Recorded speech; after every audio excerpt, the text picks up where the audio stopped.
বাংলাদেশের প্রধান উপদেষ্টা ডক্টর ইউনূস কি বলতেছেন? যখনই দায়িত্বে আসলেন ওনার প্রথম মেসেজটা ছিল যুবককে নিয়ে, যে যদি এই দেশের পরিবর্তন আনতে চাও তাহলে প্রত্যেকটা যুবকের বেকারত্ব দূর করার জন্য সবাই উদ্যোক্তা হোক, সবাই মাঠে নেমে যাও, নিজের পায়ে নিজে দাঁড়িয়ে যাও। চাকরির পিছনে ছুটলে দেশ পরিবর্তন হবে না, উদ্যোক্তার পিছনে ছুটলে দেশ পরিবর্তন হবে, দেশে বেকারত্ব দূর হবে।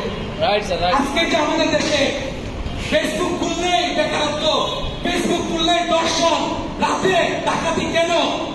আপনি বুঝে থাকেন আজকে যারা দর্শন করতেছে, আজকে যারা ডাকাতি করতেছে, প্রত্যেকটা বেকার মানুষ।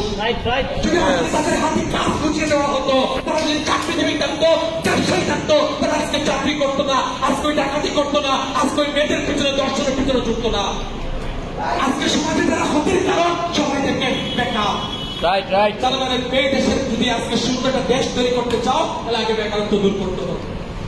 তাহলে এই ছেলেটা এই মেয়েটা আপনারা আমি বুঝাচ্ছি, মানে আপনারা বুঝতে পারবেন না, কারণ বাঙালি খাওয়া বলে যতক্ষণ বাস না খায় ততক্ষণ লাইন হয়, এটাই সত্য।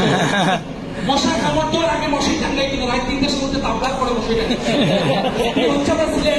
বাঙালি জাতি। ঠিক স্যার, আসবেন না, ততক্ষণ বুঝবেন না যা শুরু হয় আমার আগে কিছু করা উচিত ছিল। আজকে মাস যুগের 70 বছর ফেসবুক তৈরি করে সারা বিশ্ব টিকা হতে পারলে আপনি এগুলো কেন বসে আছেন? আপনি বয়সটা কাজে লাগান, এই সময়টা কাজে লাগান। আজকে সবাইকে মূল্য না দিলে একটা সময় সবাই আপনাকে লাথি মারবে, লিখে নিয়ে যান। সবাইকে যদি মূল্য দিতে পারেন, সবাই একদিন আপনাকে ভ্যালু দিবে, সবাই একদিন আপনাকে ফেমাস যোগ্যতা আপনাকে দিবে, ফেমাস পজিশন আপনাকে গিফট করবে। তো আমি জানতে চাই এখানে যারা বসে আছেন, ভাই হিসেবে জানতে চাই, পড়াশোনা শেষ করে চাকরির পিছনে ছুটবে না পড়াশোনার পাশাপাশি এমন কিছু